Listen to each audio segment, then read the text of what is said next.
बाबर को देख के लगता है उसे इंग्लिश में बातें करना बहुत पसंद है।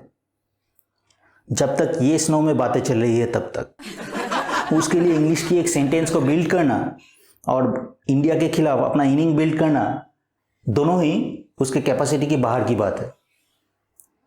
बाबर की फेवरेट इंग्लिश क्यूजीन है वर्ड, जो वो पोस्ट मैच इंटरव्यू में खा रहा होता है।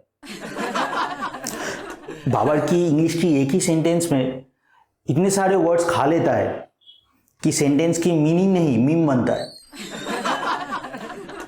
सेंटेंस में हर एक वर्ड को वैसा फील होता है जैसा पाकिस्तानी क्रिकेट लवर्स को फील हुआ था आजम खान को वर्ल्ड कप में खेलते हुए देखकर। मिसप्लेस्ड, वो तो भगवान की शुक्र मनाओ कि वो 220 किलो का गेंडा ज़्यादा देर तक पिच में टिका नहीं तो कुछ एक्स पाकिस्तानी प्लेयर ने इंडिया और बीसीसीआई को कसूरवार ठहराना था पिच टेम्परिंग के लिए। बाबर को बचपन से ही पता था आगे चल के इंग्लिश उसके कुछ काम नहीं आने वाली, क्योंकि वो बड़े होके पाकिस्तान क्रिकेट टीम का कैप्टन बनना चाहता था। बाबर एक ऐसा प्लेयर है जो हर एक ऑस्ट्रेलियन बॉलरों की रातों की नींद उड़ा देता है, क्योंकि ऑस्ट्रेलियन बॉलरों को रात भर जागकर इंग्लिश उर्दू में गालियां सीखना पड़ता है बाबर को ग्राउंड में स्लेज करने के लिए। लेकिन बाबर बॉलरों को गालियां देने का मौका ही नहीं देता, उससे पहले ही आउट होकर पैवेलियन लौट आता है। बाबर ग्राउंड में सबसे ज्यादा डक करता है इंग्लिश में पूछे गए सवालों को। वो इंग्लिश में पूछे गए सवालों को इतना मिसअंडरस्टैंड करता है जितना मिसअंडरस्टैंड मैंने किया था मेरी फर्स्ट गर्लफ्रेंड जब मुझे कहा था कि उसे मेरे जैसा लड़का ही पसंद है, और मैंने सोच लिया था इस पूरे दुनिया में मेरे जैसा लड़का सिर्फ मैं ही हूं। बाद में पता चला मेरी गर्लफ्रेंड मेरे बाप को अपना शुगर डैडी बना रखा है। अगर बाबर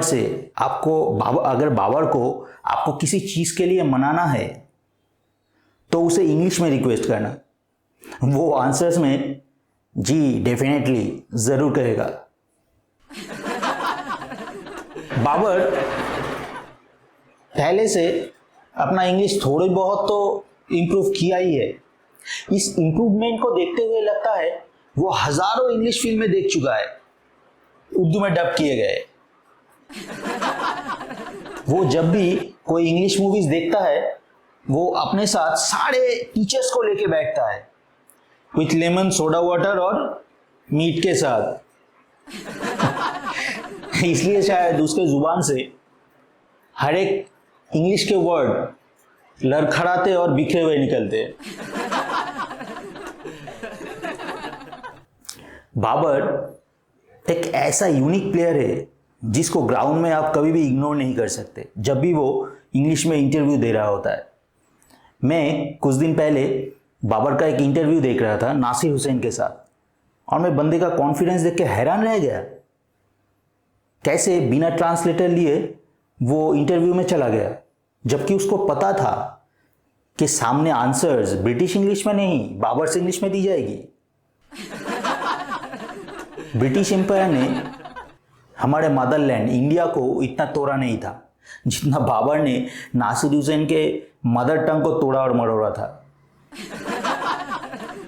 मेरा एक फ्रेंड था चूचू, जिसको इंग्लिश सीखना था, लेकिन वो तब तक इंग्लिश सीख नहीं पाया जब तक उसकी इंग्लिश टीचर उसके प्यार को ठुकरा नहीं दिया। तब तक, क्योंकि आप उस चीज को और भी जल्दी सीखते हो जिस चीज के लिए आपको ठुकराया गया है। बाबर के केस में यह पॉसिबल नहीं था, क्योंकि बाबर की इंग्लिश टीचर बुरखे में आती थी। बचपन में इंग्लिश टीचर कहती थी घर में बड़ों से इंग्लिश में बात करने से आपकी जो इंग्लिश स्पीकिंग स्किल्स है वो बेहतर होती है। बाबर के घर में उसके बड़े उसके कजिन्स थे, कमरान अकमल और उमर अकमल, इसलिए उसकी इंग्लिश इंप्रूव होना 4th स्टैंडर्ड में ही बंद हो गया। इसलिए बाबर की इंग्लिश टीचर हर एग्जाम्स के बाद बाबर को अच्छे खासे मार्क्स देते थे अपने छड़ी से उसके पिछवाड़े में, क्योंकि बंदा इंग्लिश पेपर भी उर्दू में लिख के आता था। Thank you. हेलो गाइस, अगर आपको वीडियो अच्छी लगी है तो प्लीज़ चैनल को सब्सक्राइब कर लीजिए, क्योंकि मैं आगे भी ऐसी मज़ेदार वीडियो लाता रहूँगा। Thank you.